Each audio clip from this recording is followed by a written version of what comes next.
queria falar um pouquinho sobre 3 leis fundamentais que regem o nosso universo. Eu batizei essas leis de leis de Oliva, né?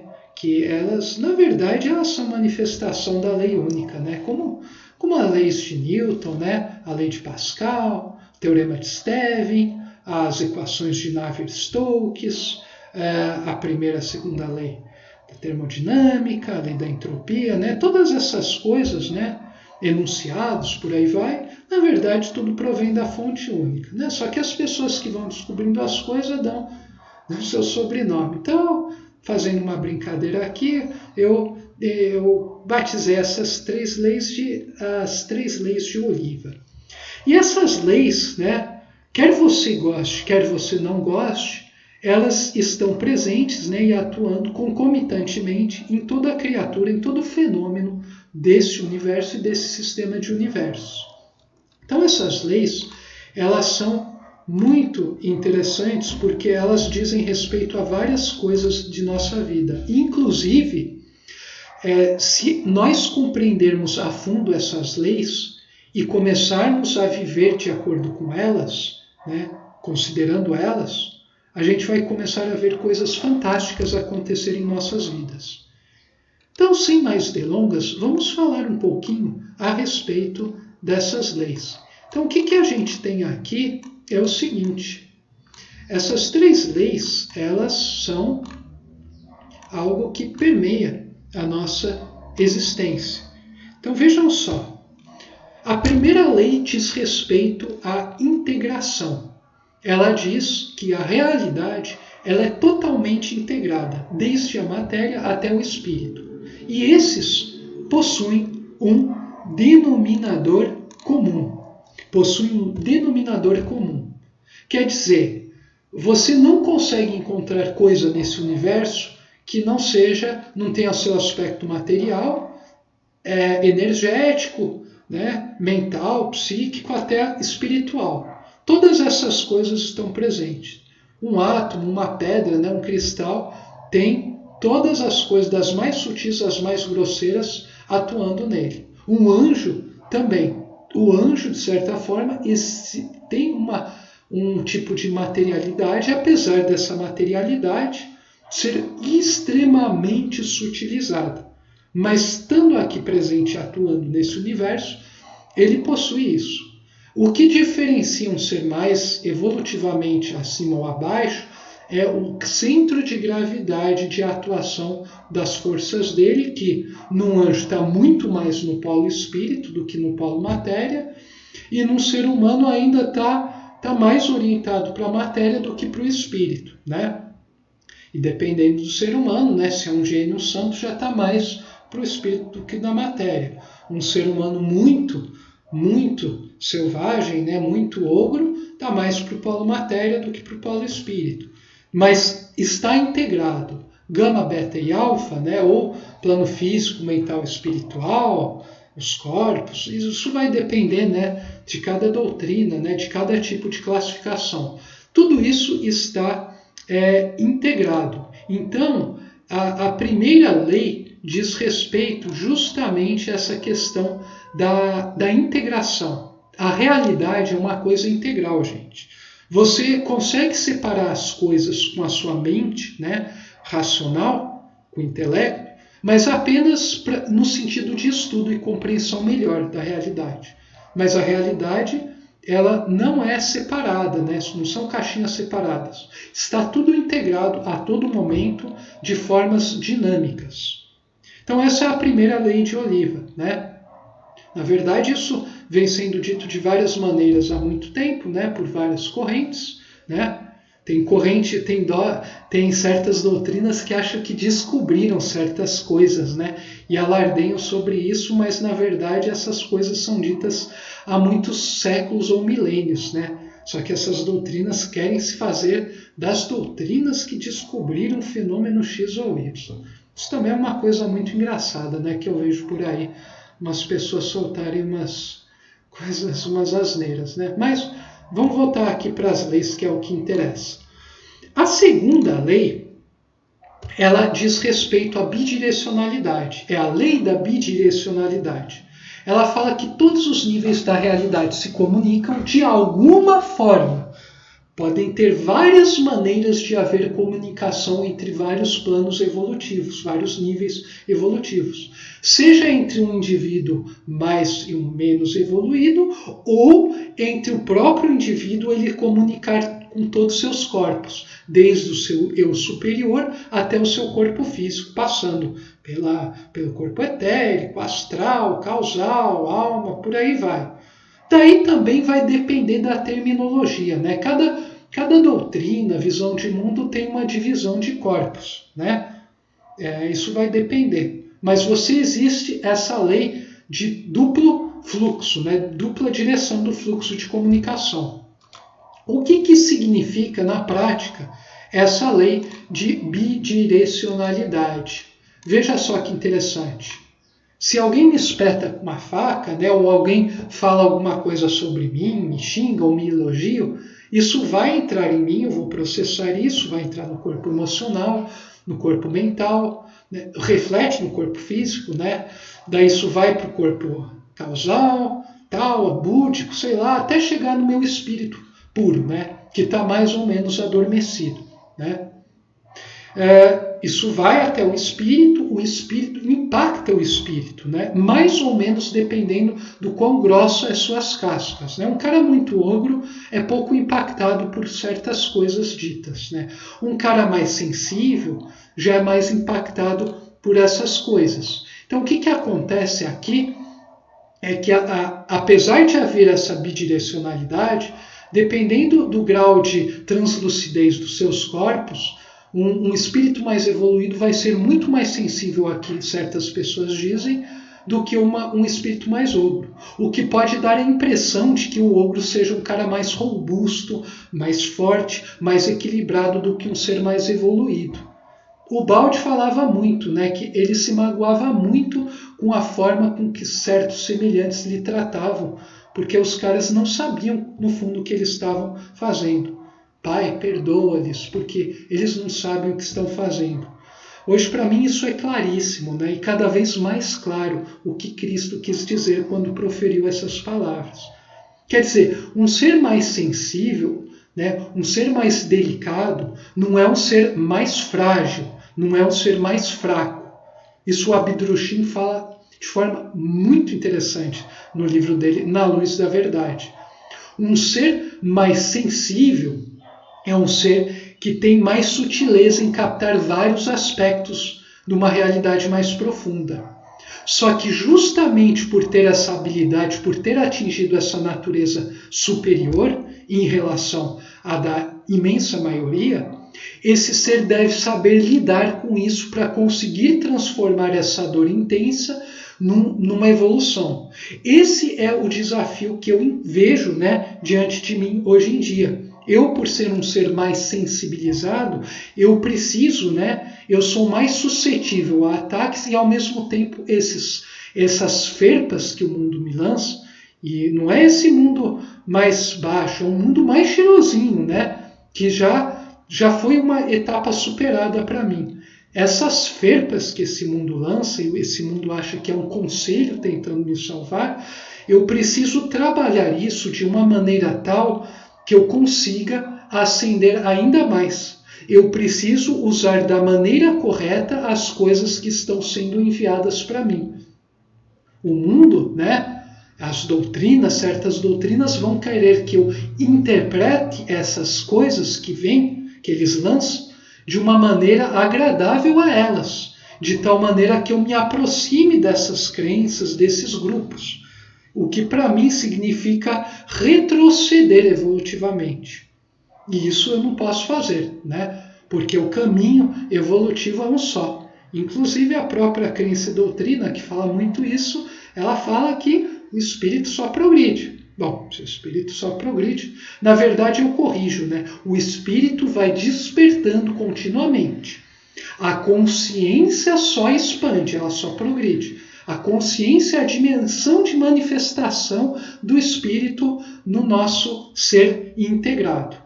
Então, se o caminho é unidirecional e irreversível, você não pode voltar atrás. Então, resta a única alternativa que eu tenho, que eu recebo as coisas que vêm do mundo.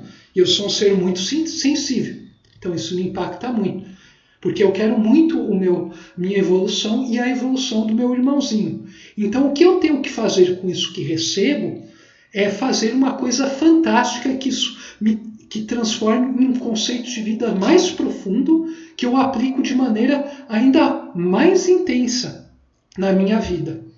E isso vai ficar cada vez mais evidente para as pessoas que estão interessadas em realmente ascender. Então vai ganhar força. As pessoas que realmente querem um mundo melhor vão ganhar coragem. Elas vão ver que elas vão precisar fazer uma profunda evolução interior, coisa que eu venho fazendo já muito intensamente nos últimos anos. Então, essa lei de comunicação funciona nos dois sentidos, o que a grande equação da substância já fala. Então, o espírito, o conceito puro que você tem, uma hora vai se materializar numa maneira de viver, vai se concretizar em títulos, em conquistas materiais mesmo, em comportamentos que vão se tornar automatizados e partir lá de um princípio puro. Então a gente tem, na verdade, uma comunicação, uma bidirecionalidade do espírito à matéria e da matéria ao espírito. E a terceira lei, ela diz respeito à evolução. Ela é a lei da evolução. Coisa que, na verdade, não estou falando nada de novo, mas ela é algo que é algo que está presente no nosso universo. Vejam só, a lei da evolução ela é interessantíssima. Por quê? Vejam só. Ela fala que existe uma orientação ascensional que é dada, se leia como sutilização, do ser. Você pode ler como sublimação da personalidade, em termos substanciais, Existe uma orientação ascensional que vai se manifestar até mesmo no plano físico ao longo do tempo de vida do indivíduo, ou das vidas, Isso vale para a coletividade, para o indivíduo nessa vida ou ao longo de vidas, ou ao longo de curtos períodos de vida. A lei da evolução está atuando em tudo nesse universo. No caso da vida, de forma ativa. Na matéria inerte, de uma forma passiva. Mas a lei da evolução, ela sempre está presente em tudo e em todos os fenômenos deste universo. Então, essas leis, se eu fosse colocar elas em termos de diagramas, eu colocaria, já me inspirando um pouco no que está lá dito por sua voz, a lei da integração eu simbolizaria como um triângulo, falando que existe uma unidade forte, uma coesão enorme entre matéria, energia e espírito. Que diga-se de passagem, gente, para não vir uma pessoa, segundo a doutrina tal é esse nome, segundo a tal é esse. Então vamos fazer assim, usando o Kaibalho, plano físico, mental e espiritual. Pegar os espiríticas aqui, corpo, perispírito e espírito. Pegar a antroposofia, corpo físico, corpo etérico, corpo astral e o eu, que seria o espírito puro. Você pega lá outras doutrinas, corpo físico, corpo energético, corpo emocional, corpo mental, corpo causal, corpo búdico, corpo átmico, por aí vai, Cada doutrina vai ter uma terminologia, um tanto de classificação. Mas a questão não é essa aqui, gente. A questão é que tudo isso é integrado quando você está aqui nesse mundo, encarnado. E tudo isso possui um denominador comum. Ou seja, a matéria-prima de alfa, beta, gama, ou de qualquer coisa, de acordo com a sua doutrina, vai ser uma só. E isso é monismo. Isso é o que garante a unidade das coisas. É isso que irmana todas as coisas. De tal maneira que essa lei da integração, aplicada em vida, se transforma na lei do amor. Amor, no nível mais técnico, você pode ver como uma coesão profunda entre as coisas. no futuro isso vai se tornar uma parte da minha metateoria. Além da bidirecionalidade, a gente poderia, né, usando a GES da grande síntese, a grande equação, a gente pode simbolizar dessa forma, né? O espírito é evolutivamente superior à energia, que é evolutivamente superior à matéria. No entanto, os termos se comunicam sempre nos dois sentidos. O espírito, né, o meu espírito afeta a forma do meu corpo. Minha morfologia, né, minhas coisas físicas são afetadas pelo estado do meu espírito atual. E da mesma maneira, as coisas que me ocorrem nesse palco, espaço-tempo, elas vão afetar lá o meu íntimo mais profundo, né? Impactam mais ou menos o meu espírito de acordo com o grau de translucidez, o grau de sutilização dos meus corpos. Grau de sutilização maior dos corpos implica numa evolução maior ou menor.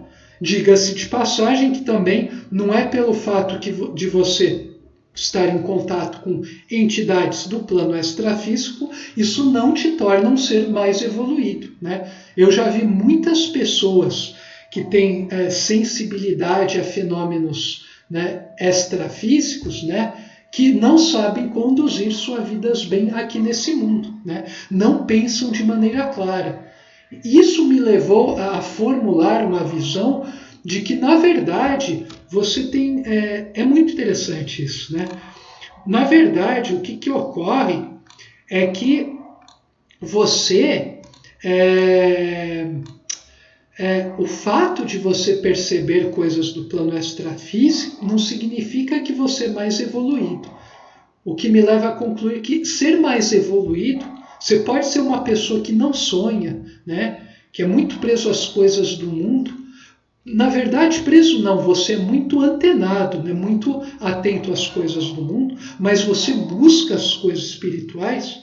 Se você busca as coisas lá do alto e busca traduzir elas em atos das coisas mais banais da vida, você, na verdade, é mais espiritualizado, é mais evoluído. Você, no fundo, vê mais coisas que essas pessoas que veem coisas do plano extrafísico. Por isso até eles veem, várias doutrinas falam uma intuição inconsciente, né, totalmente passiva, o que é até perigoso, né, do ponto de vista evolutivo. Quem trabalha isso muito bem é o Abdrushim na obra Na Luz da Verdade. Ele fala para as pessoas tomarem muito cuidado com essa coisa de ocultismo, magia, mediunidade.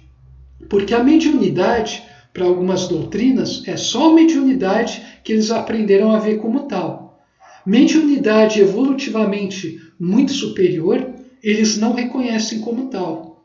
Por exemplo, os grandes profetas tinham uma mediunidade que ia muito para além dos fenômenos mediúnicos do tipo médio, né? Movimentação de objetos físicos, ou mesmo captar, né, uma mediunidade intelectualizada, né, que capta, né, coisas do plano extrafísico, mas do mesmo nível evolutivo.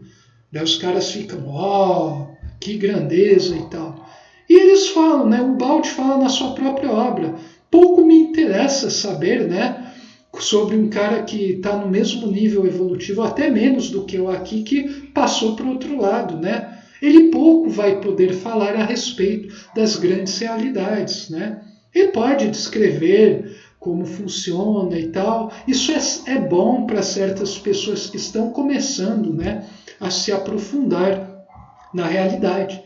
Mas para quem já está num certo degrau, né, o cara já assimilou isso e fala, isso é legal, isso não é ruim, mas se eu ficar preso muito tempo aqui, eu não vou estar crescendo, então vamos para outro patamar. E para ir para outro patamar, às vezes isso implica em caminhar sozinho, né, e ser atacado por esse próprio grupo que fala que tudo é dinâmico, mas ele se revela nos atos que ele é mais estático do que dinâmico. Bom, isso é outra história, né, para outros vídeos. Mas voltando aqui à questão, a questão é que a bidirecionalidade é uma coisa cada vez mais difícil de ser negada. Então, existe uma comunicação, tanto a nível de indivíduo quanto a nível de coletividades de indivíduos, que falam que os níveis mais altos se comunicam com os mais baixos e afetam, e vice-versa. Um governo é afetado pelo seu povo, que é governado por ele.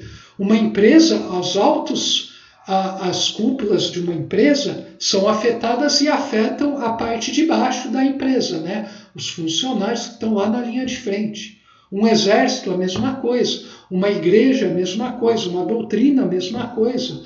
Um grupo acadêmico, a mesma coisa. Você não consegue não encontrar essa lei da bidirecionalidade atuando em todo o nosso universo. Vai ter características muito diferenciadas entre os domínios, né, evolutivos, e mesmo dentro de uma mesma horizontalidade, no mesmo nível evolutivo, vai ter muitas diferenças. Daí a importância da especialização. Mas essa lei permeia todo o universo. E a lei da evolução a gente pode simbolizar como isso.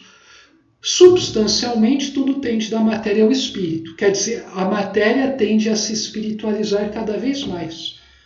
Então, na verdade, a segunda lei da termodinâmica, a lei da entropia, ela fala disso, né? Só que ela vê o aspecto negativo disso. Ela vê o gama se enfraquecendo, né? O beta degradando, e ela não percebe que o alfa está cada vez mais desperto. A consciência está expandida, a inteligência do ser humano cresce, ele está se espiritualizando mais. E se espiritualizando mais, ele vai ficando cada vez menos refém das circunstâncias externas do mundo físico, apesar dele estar integrado ao nível físico. Então, com isso aqui, a gente consegue, né, dar uma breve introdução de 3 leis que governam o nosso universo. Eu convido as pessoas a começarem a investigar por si mesmas essas leis, vendo se ela corresponde ou não à sua realidade.